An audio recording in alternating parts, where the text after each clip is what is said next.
সংখ্যাগরিষ্ঠ ভোটার রায় দিয়েছে গণভোটের পক্ষে, অবশ্যই তা বাস্তবায়ন করতে হবে। এর কোনো ব্যতিক্রম আমরা দেখতে চাই না। পচা রাজনীতির পরিবর্তনের জন্যই ছিল এই গণভোট। নতুন দ্বারা সুস্থ রাজনীতির পক্ষেই গণভোট। গণভোটে হা বিজয়ী হয়েছে, এখন বাস্তবায়ন করা যারাই সরকার গঠন করবেন তাদের দায়িত্ব। তারা যদি বাস্তবায়নের উদ্যোগ নেন, আমরা সর্বাত্মক সহযোগিতা করব।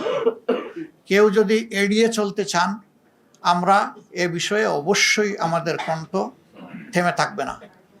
আমরা আমাদের দায়িত্ব পালন করব। বন্ধুগণ, যে সমস্ত আসনে ভয়াবহ অনিয়ম হয়েছে, আমাদের পক্ষ থেকে নিয়মতান্ত্রিকভাবে আমরা তার প্রতিকার চাইব। কিন্তু হাস্যস্কর, এত কিছু করার পরেও একটা পক্ষ তারা সন্তুষ্ট হতে পারছেন না।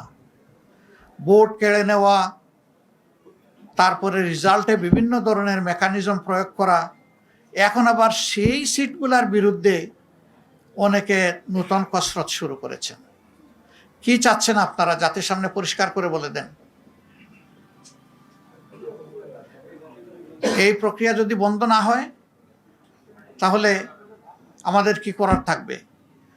যারা এই ধরনের কাজ করবেন, দায় তাদেরকে নিতে হবে। আমরা আবারও বলবো, দেশকে ভালোবাসি, আমরা ইতিবাচক ধারার রাজনীতি চাই। আমাদেরকে ইতিবাচক ধারার রাজনীতি থেকে কেউ যেন বঞ্চিত না করেন। বঞ্চিত করলে দায় তাদের।